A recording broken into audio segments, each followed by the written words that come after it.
venga por mí. Aquí lo espero en Miraflores. No se tarden en llegar, cobarde. Maduro and his wife will soon face the full might of American justice and stand trial on American soil. ये जो हो रहा है इसको new Monroe doctrine, Trump's Monroe doctrine कह रहे हैं. It's a dangerous world, क्योंकि हम ऐसी दुनिया में हैं जहाँ माइट इज़ राइट. तो जब लाकानूनियत होती है तो फिर जंगें हैं, क्योंकि फिर कोई और तरीक़ा कार नहीं रह जाता कॉन्फ्लिक्ट को रिजॉल्व करने का. गवर्नमेंट का वो किरदार नहीं रहेगा जो साबिक सदर का था, तो उसमें तब्दीली आ गई है और अमेरिका के मकासद पूरे होते नजर आ रहे हैं.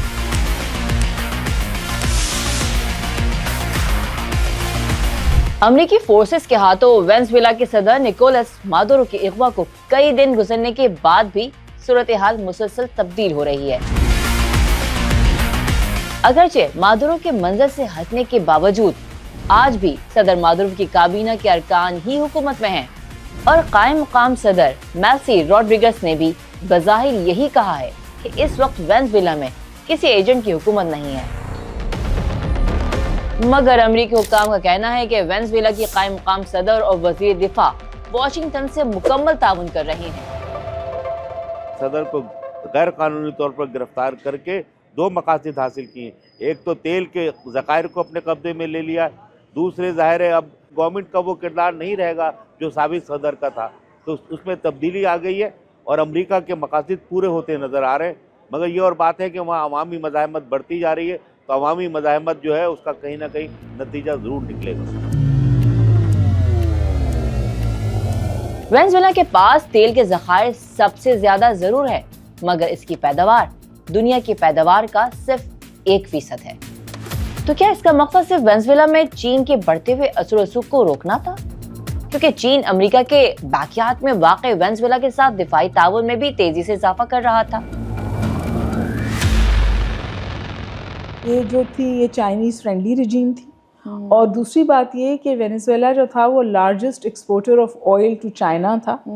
तो वहाँ वो चाहते हैं कि चाइना को जो ये लेवरेज है, जो ये आसानी है, इस आसानी पर समझिए उन्होंने ज़र्ब लगाई है. और वो अब कहते हैं कि हम वेनेजुएला चलाएंगे, यानी वेनेजुएला के ऑयल रिसोर्सेज और वेनेजुएला की रिफाइनिंग ऑयल कैपेसिटी पे दोनों पर वो काबिज होना चाहते हैं, ताकि चाइना को ये समवेज चाइना के लिए प्रोवोकेशन भी है, पुशबैक भी है, और चाइना के लिए ये भी है कि आप इंगेज करें अमेरिका से. एक तरफ कायम मुकाम सदर और वजीर दिफा अमेरिका से मुकम्मल ताउन कर रहे हैं, जबकि वेनेजुएला के वजीर दाखिला डायोसडेडो कैबेलो, जिनके पास मुल्क की इंटेलिजेंस एजेंसियों की सरबराही है, वो इस मामले में कायम मुकाम सदर और वजीर दिफा के साथ नहीं है.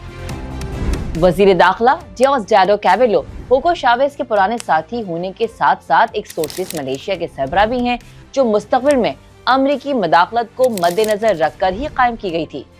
ये पहला मौका नहीं है कि अमेरिका ने लातीनी अमेरिका के किसी मुल्क पर हमला किया हो. अमेरिका लातीनी अमेरिका के 15 मुल्कों पर बराह रास्त हमले, कब्जे और हुकूमतों की तब्दीली जैसी कार्रवाइयां कर चुका है.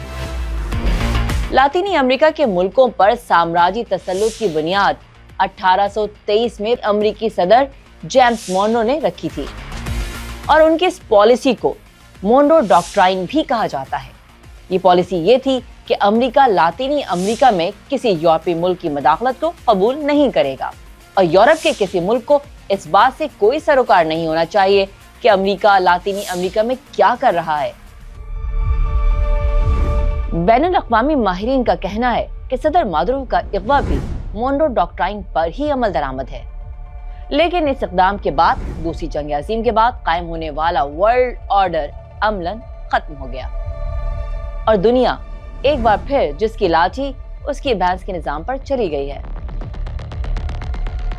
ये जो हो रहा है इसको new Monroe doctrine, Trump's Monroe doctrine कह रहे हैं. कि वो मुल्क पे काबिज होकर वहाँ से चाइना का और रशिया का इन्फ्लुएंस कम करके अमेरिकन इन्फ्लुएंस बढ़ाना चाहते हैं. इन सम वेज इसको इस पैराए में देखा जाता है. ये आदमी अच्छा नहीं था जिसको निकाला है, लेकिन जिस तौर किया गया उससे जो सिग्नलिंग हुई वो भी बहुत ख़तरनाक है. ट्रम्प ने ये कर एक हरी झंडी दिखा दी है चाइना को भी और रशिया को भी कि जहाँ जहाँ उनके जोन्स ऑफ इन्फ्लुएंस हैं, जो जो उनका बैकयार्ड है, वहाँ वो कुछ भी करें, कोई सवाल अब नहीं उठ सकता। यानी हम एक ऐसी दुनिया की तरफ बढ़ रहे हैं जहाँ कानून की हुक्मरानी, कलेक्टिव सिक्योरिटी, ये सब कुछ कोलैप्स कर गया और सिर्फ वही कौमें जो हैं या ममालिक जो हैं वो अपनी बका देखेंगे जो अपनी हिफाजत खुद कर सकते हैं या वो अलाइंसेस कर सकते हैं अपनी हिफाजत के लिए। ज़ेलेंस्की ने फ़ौरन कहा कि प्यूटन को भी निकाल लें, उठा लें यहाँ से, लेकिन उन्होंने ये नहीं सोचा कि प्यूटन भी अब वो सब कुछ कर पाएगा यूक्रेन के साथ जहाँ उसके ऊपर थोड़ी बहुत रोक थी, क्योंकि ट्रंप का ये एक्शन उनके लिए ग्रीन सिग्नल है। इट्स अ डेंजरस वर्ल्ड, क्योंकि हम ऐसी दुनिया में हैं जहाँ माइट इज़ राइट, हम कानून की हुक्मरानी से बिल्कुल हट गए हैं, ला कानूनियत है।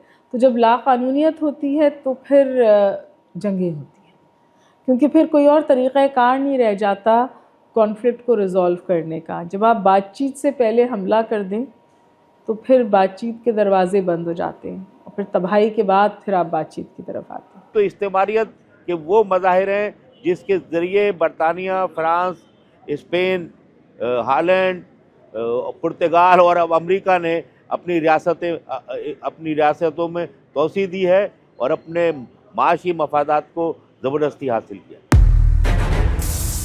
1991 में सोवियत यूनियन के इन्हदाम के बाद उस वक्त के अमेरिकी सदर जॉर्ज बुश सीनियर ने ऐलान किया था कि अब दुनिया यूनिपोलर वर्ल्ड बन चुकी है, मगर इसके बावजूद अक़वाम मुत्तहिदा का किरदार दिखावे की हद तक बरकरार रहा था।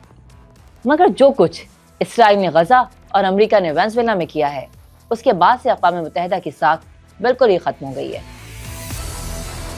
हमने देख लिया कि इसराइल में कोई रोक नहीं लगा सका। जो हम देख रहे हैं तो वो उम्मीद सोटू से हमें उसका कोई टेंजिबल एविडेंस नहीं मिल रही है। तो जहाँ पर पीस की सॉफ्ट चीज़ें तो यूएन कर पाता है, लेकिन हार्डकोर कॉन्फ्लिक्ट्स में पहले भी वीटो पावर की वजह से कमज़ोर था और अब तो बिल्कुल कमज़ोर हो गया। सोवियत यूनियन ख़त्म होने के जो नुकसानात हैं उनमें एक ये है कि अमेरिका को अब कोई रोकने वाला नहीं है, उसका जो साम्राज्यी किरदार है दोबारा ऊद आया। उसी वजह से तो वो ये मज़ाहमत कर रहे थे, क्यूबा हो या ब्राज़ील हो या दूसरे ममालिक हों, वहाँ जो ची गवेरा की जद्दोजहद थी, कास्त्रो की जद्दोजहद थी, इवन वहाँ का चर्च जो है वो भी एंटी साम्राज्य रहा है। पिछले पादरी का जो पोप का इंतकाल हुआ वो खुद एंटी इम्पीरियलिस्ट थे। तो वही तो तहरीकें थी जिन्होंने अमेरिका के नाक में नकेल डालने की कोशिश की थी। उस नकेल को निकालने की तो कोशिश की है, क्योंकि वो सोशलिस्ट तहरीकें कमज़ोर पड़ गई।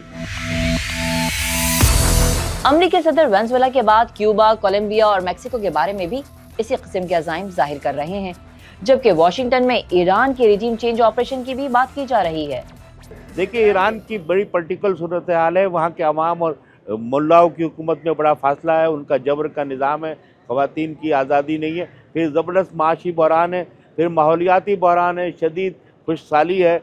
और वो जो मौलवियों की हुकूमत है विलायत फ़क़ीह की, वो उसमें इतनी गुंजाइश नहीं है कि अवाम को रिलीफ दे सके, तो वहाँ बहरान बढ़ रहा है। मगर अमेरिका ने मुदाखलत की तो फिर वो जो विलायत फ़क़ीह का इदारा है मजबूत हो जाएगा। ईरान की सारी कौम परस्त क़ुव्वतें जो हैं अमेरिका के ख़िलाफ़ मज़ाहमत करेंगी। अमेरिका को वहाँ मज़ाहमत नहीं करनी चाहिए। वहाँ अवाम जो जदोजहद कर रहे हैं उनकी वो जदोजहद जारी रहनी चाहिए। पाकिस्तान के अवाम तो ईरान के अवाम के साथ होंगे, अब पाकिस्तान की इस्टेब्लिशमेंट किसके साथ होगी ये सब जानते हैं।